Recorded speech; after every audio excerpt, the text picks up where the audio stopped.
Saa 6 mchana, jua lilipowaka juu ya anga la Sumbawanga, basi jeupe la Vevo Express lilianza safari yake ya kuelekea Kigoma. Ndani, abiria walicheka, wakizungumza, hawakujua walikuwa wakiingia kwenye milango ya kuzimu. Walipoingia msitu wa Kasense, upepo ukabadilika, jua likapotea na hewa ikawa nzito kama kaburi. Ghafla, kutoka katikati ya miti, walitokea wachawi waliovaa nguo nyeusi na mekundu, macho yao yakimetameta kama moto wa kuzimu. Mzee mmoja akasema, "Leo hamtatoka hapa, nyinyi ni kafara ya damu." Ndipo giza likatanda, sauti za kicheko zikachanganyika na kilio cha watoto, na basi likageuka kuwa kaburi la mchana. Hii si safari ya kawaida, hii ni safari za mchana, simulizi ya damu, wachawi na wokovu uliopatikana kwa sala. Saa 6 ni saa ya damu. Lakini kabla tujaendelea na simulizi hii, na kuomba subscribe, kisha like na utuandikie hapo kwenye comment unatufuatia kutokea wapi. Saa 6 kamili mchana, jua lilikuwa limewaka juu ya anga la Sumbawanga kama moto wa tanuri. Vumbi lilipanda hewani pale basi jeupe lililoandikwa Vevo Express lilipowasha injini. Kelele za injini zilichanganyika na sauti za wauzaji waliokuwa wakipiga debe, wakitangaza maji baridi na vitafunwa kwa abiria waliokuwa wakipanda. Ndani ya basi, hewa ilikuwa nzito, mchanganyiko wa joto, harufu ya mafuta na maneno ya watu waliokuwa wakisalimiana, wengine wakiongea kuhusu safari, wengine wakiwa kimya kana kwamba nafsi zao zinahisi kitu kisicho cha kawaida. Dereva, mwanaume wa makamo mwenye uso uliokanda jasho, alijipangusa kwa taulo dogo na kupiga honi 3 ndefu, ishara ya kuondoka. "Twende Kigoma!" akapaza sauti yake kwa tabasamu la kujiamini. Kisha basi likaanza kutembea taratibu, likikata vumbi la barabara ya vichakani. Safari ya awali ilikuwa tulifu. Mandhari ya vijiji ilipita kando ya barabara, watoto wakicheza, wanawake wakiosha vyombo kando kando ya mto, na mabango ya biashara ndogo ndogo. Watu ndani ya basi walikuwa wakifurahia muziki uliokuwa ukichezwa kwa sauti ya chini kupitia spika za juu. "Moyo wangu hauwezi kuvumilia." Lakini kadri walivyozidi kuondoka mjini, vivuli vya miti vikawa virefu zaidi. Upepo ukawa wa baridi isiyoelezeka.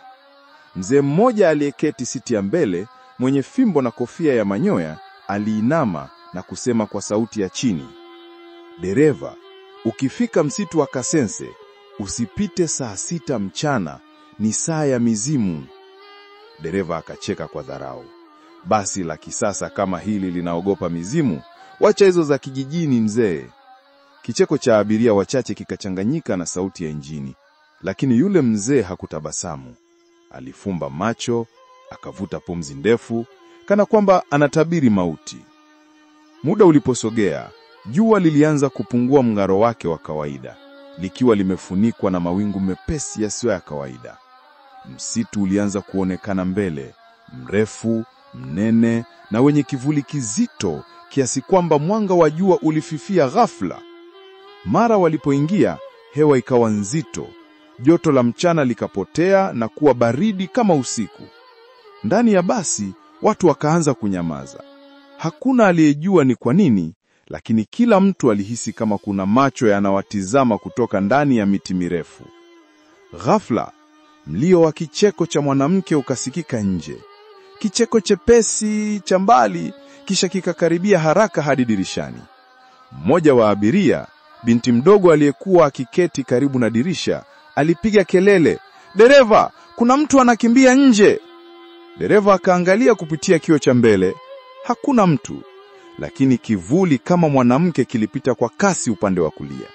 Kisha kicheko kikabadilika kuwa vilio virefu kama vya maumivu ya mwanadamu anayechinjwa.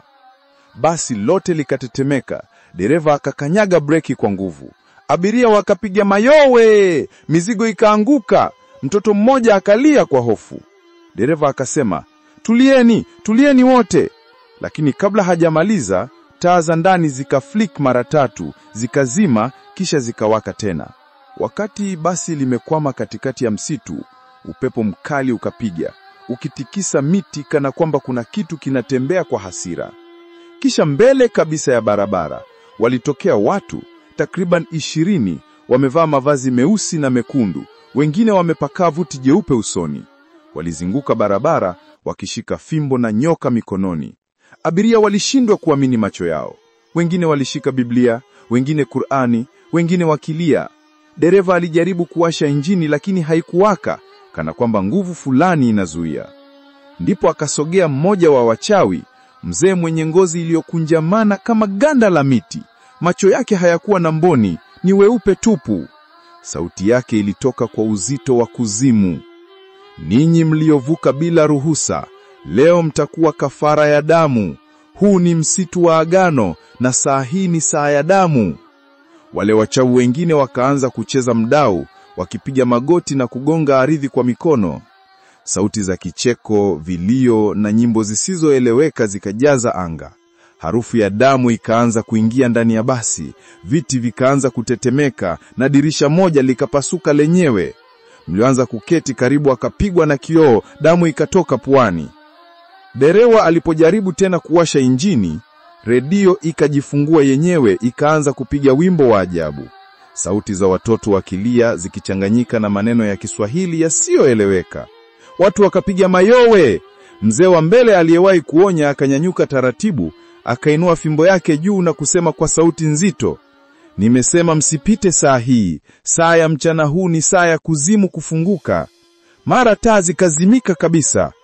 Giza likaingia ndani ya basi, giza zito lisilo la kawaida, hadi macho hayawezi kuona hata uso wa jirani.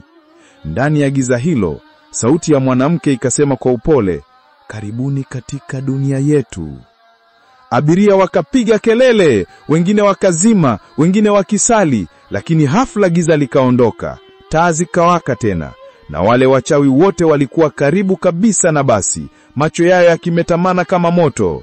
Dereva alihisi mikono baridi ikimgusa bega lake kutoka nyuma, akapiga kelele, akatazama, hakuna mtu. Lakini nyuma ya basi, mtoto mmoja akalia, mama, kuna mtu ananinyonya damu. Wote waligeuka, waliona kivuli cha mnyama mkubwa kama hisi, lakini akiwa amesimama kama binadamu. Kelele zikajaa, basi likatetemeka, vioo vikapasuka, na kila mtu akajua, hii si safari ya kawaida tena. Sauti za vilio zilisikika kila kona ya basi. Hewa ikawa nzito kama moshi wa moto wa kuzimu. Kila abiria alikuwa akipumua kwa shida, wengine wakitetemeka, wengine wakiwa wameshika mikono ya wenzao kana kwamba hiyo ndio njia pekee ya kusalia hai.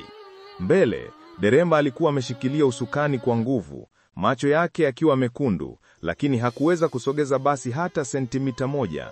Injini ilizimika kabisa, taa zikazima, na kimya cha sekunde chache kikatawana, kimya kilichojaa hofu kuliko kelele. Ndipo mlio wa nyoka ukasikika, ule wa kupuliza na kubisha meno. Kutoka kwenye kivuli cha msitu, yule mzee mchawi aliyekuwa amevaa kanzu nyeusi yenye michoro ya damu alitokea, akiinua fimbo yake juu. Nyoka mdogo aliyekuwa juu yake akainua kichwa, macho yake yakimetameta kama moto. Hamkutii onyo. Sauti yake ililia kwa uchungu na ukali. Mlidhani saa 6 ni wakati wa binadamu, kumbe ni saa ya wale waliokufa. Aligonga fimbo yake ardhini. Ardhi ikapasuka taratibu chini ya magurudumu ya basi. Sauti ya kutisha kuzomea ikatoka ardhini, kana kwamba ardhi yenyewe ilikuwa hai. Abiria waliangua kilio, wengine wakasema dua kwa sauti, wengine wakapiga kelele, Yesu tusaidie. Lakini wachawi wale walianza kupiga kelele zao za tambiko, wakizunguka basi kwa kasi, wakitupa vumbi angani. Hewa ikabadilika, moshi wa kijivu ukaanza kuzunguka kama kimvunga juu ya paa la basi, ukazalisha sura za uso wa mwanamke mwenye meno ya simba. Mtoto mmoja akalia, mama anaingia ndani. Kabla hajamaliza, dirisha likapasuka, upepo mkali ukaingia ndani ukipiga kila mtu. Viti vikaanza kutikisika, redio ikalia kwa kelele, ikipiga sauti ya mwanamke akilia na kucheka kwa wakati mmoja. Dereva alishika kichwa chake, akasema kwa uchungu, Nani anatufanya hivi? Nani anataka damu yetu? Lakini katikati ya vurugu hizo, mzee yule wa Biblia aliyekuwa ameketi siti ya mbele akaanza kuinua sauti yake, mikono yake ikitetemeka, lakini macho yake yakiwa imara. Mungu yupo. Hawa ni mizimu ya giza, lakini nuru itawashinda. Akafungua Biblia yake na kuanza kusoma Zaburi ya 91 kwa sauti nzito, akitaja kila neno kwa ujasiri wa mtu anayepigana vita vya rohoni. Wakati akizungumza, upepo ukazidi, lakini wachawi walianza kurudi nyuma. Yule mzee mchawi akapiga kelele, "Zima sauti hiyo, zima nguvu hiyo." Wengine wakaanza kupiga magoti, wakapiga ardhi kwa mikono yao, lakini haikusaidia. Ndani ya basi, abiria walijiunga naye, wengine wakiimba nyimbo za kuabudu, wengine wakipiga makofi, wengine wakilia wakimuita Mungu. Ndipo kilichokuwa kinaonekana kama wingu jeusi kikaanza kupasuka taratibu, mwanga mweupe mkali ukapenya kutoka juu. Ilikuwa ni jua lile lile la saa 6 mchana, lakini mwanga wake haukuwa wa kawaida. Ulikuwa mweupe, mkali, wa kung'aa kiasi kwamba hata wachawi walifunika macho yao. Mzee wa Biblia akaendelea kusoma, "Hata kama utatembea gizani, hautaogopa."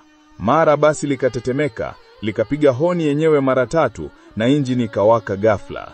Dereva akashika usukani tena, akatupa gia ya kwanza, na bila hata ya kupiga marudio basi likaanza kusogea polepole, likipenya katikati ya wale wachawi waliokuwa wakipiga kelele. Wengine walijaribu kushika basi, lakini mikono yao iliwaka moto. Wengine walianguka chini wakayayuka kama moshi. Mzee mchawi akapiga kelele ya mwisho, "Hamtasahau agano hili, hamtasahau saa hii." Kisha mwili wake ukayayuka na kuwa maji yaliyorushwa na upepo ndani ya msitu.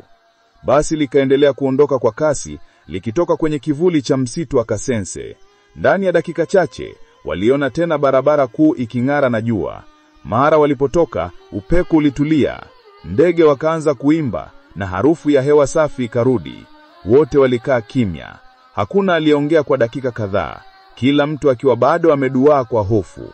Hatimaye, yule mzee wa Biblia akasema kwa sauti ya upole, "Tulitoka kwa rehema, si kwa nguvu zetu." Msitu ule si mahali pa kawaida, ni mpaka wa dunia mbili, ya walio hai na waliokufa.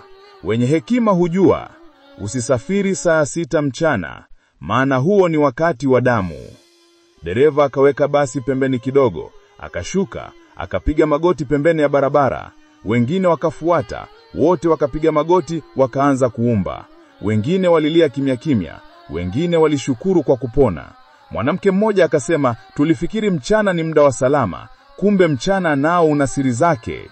Mzee ule akatabasamu kwa huzuni, akasema, "Mungu wa mchana ndiye Mungu wa usiku, lakini ukimsahau hata mchana unaweza kuwa giza." Walipofika Kigoma jioni, kila mmoja alionekana amechoka kiakili. Waliposhuka, hakuna aliyezungumza mengi, lakini jambo moja lilikuwa dhahiri. Kila abiria alibadilika. Wengine waliacha safari kabisa, wengine walibadilisha maisha yao. Baadhi yao walisema usiku ule waliona ndoto za wachawi wale, wakiwa wanacheza mduara, wakicheka kimya kimya. Wengine waliapa hawatapita tena msitu wa Kasense. Lakini kwa wachache waliojua nguvu ya sala na imani, waliamini kitu moja, kwamba hakuna giza lenye nguvu zaidi ya nuru ya Mungu. Na hadi leo, wenyeji wa eneo hilo husema, ukiona jua limefika juu ya kichwa, usithubutu kupita msitu wa Kasense.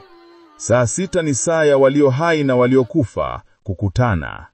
Na pale msituni, wakati mwingine, ukisimama kimya, utasikia sauti ya basi ikipita, honi 3 zikipigwa mbali, zikisindikizwa na sauti ya kicheko cha mbali, ikikumbusha dunia kwamba safari ya mchana ya Vevo Express haikuwa safari ya kawaida, bali libaki kuwa safari za mchana, simulizi ya damu, maombi na wokovu wa miujiza.